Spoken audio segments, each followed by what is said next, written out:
जैसे जो particle size होते हैं, जो द्रव के पार्टिकल साइज है वो 1 माइक्रोमीटर होने चाहिए। द्रव के पार्टिकल साइज कितना होना चाहिए? 1 माइक्रोमीटर का होना चाहिए।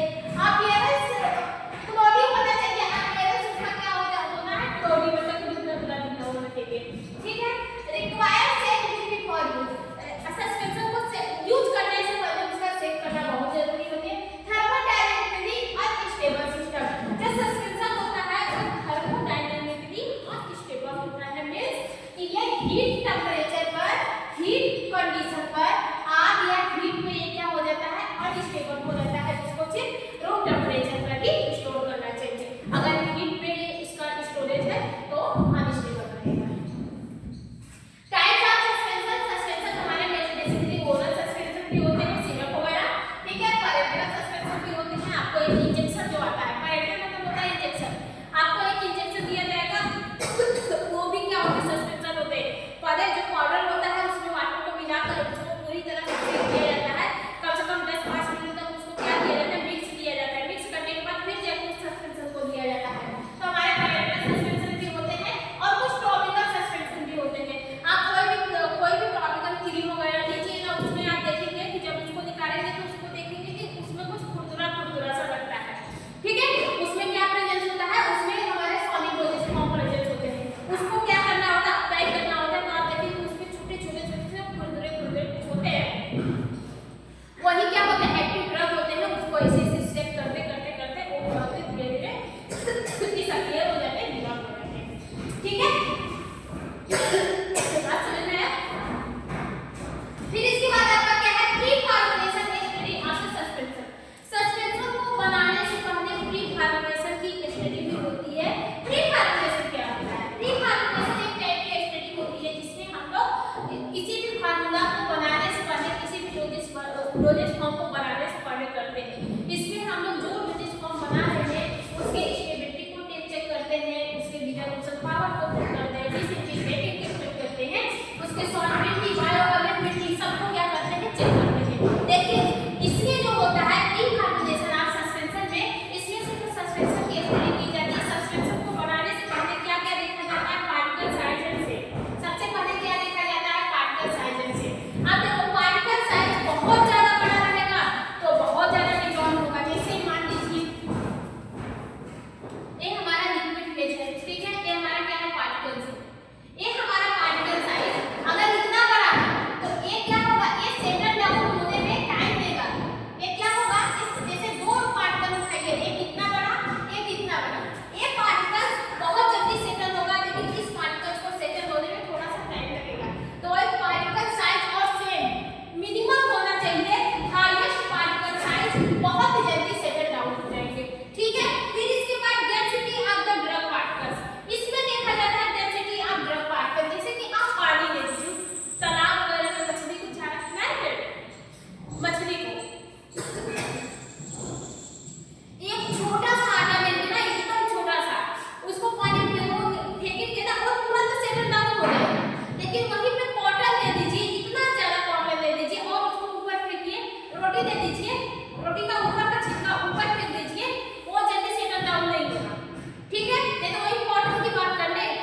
ही आएंगे तो यहाँ पे ड्रग का डोजेस बढ़ जाएगा, मतलब ड्रग का कंसंट्रेशन बढ़ जाएगा, तो आगे चलते नुकसान भी होता है। तो प्रोपोगेशन को भी डिटरमाइन करते हैं।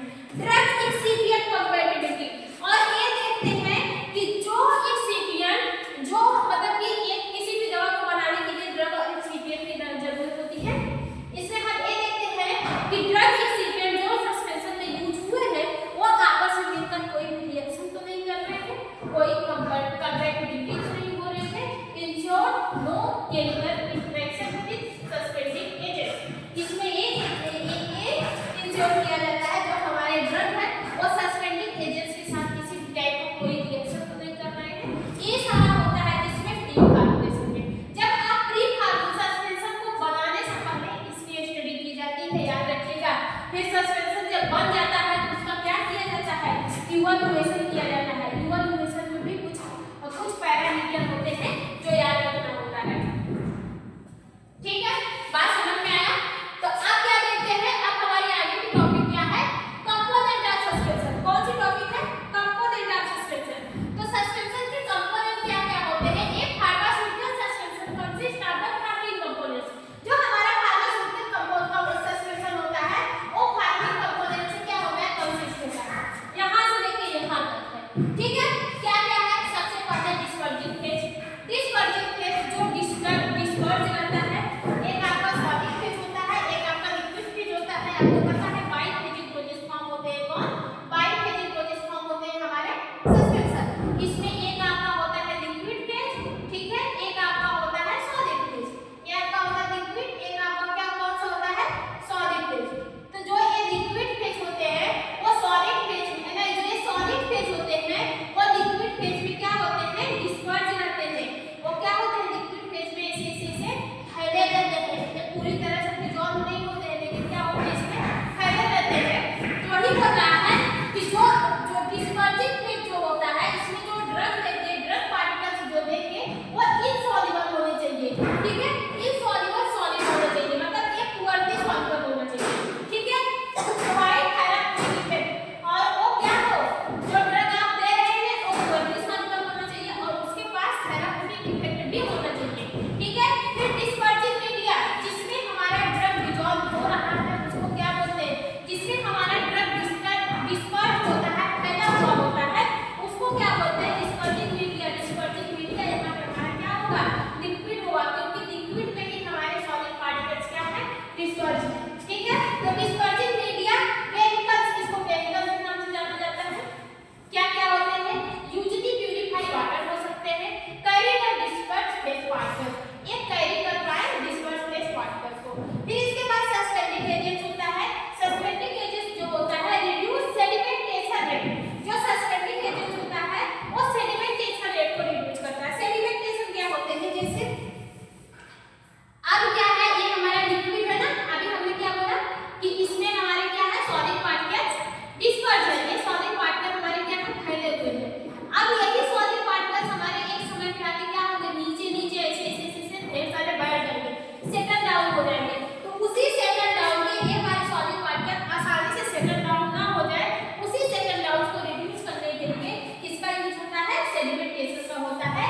ये क्या करता है, ये रिड्यूस कर देता है सेडिमेंटेशन प्रॉपर्टीज को। ठीक है, सेडिमेंटेशन को क्या करता है, रिड्यूस करता है एंड इंप्रूव करता है स्टेबिलिटी को। ठीक है, और इमल्शन के स्टेबिलिटी को भी क्या करता है, इंप्रूव करता है। एग्जांपल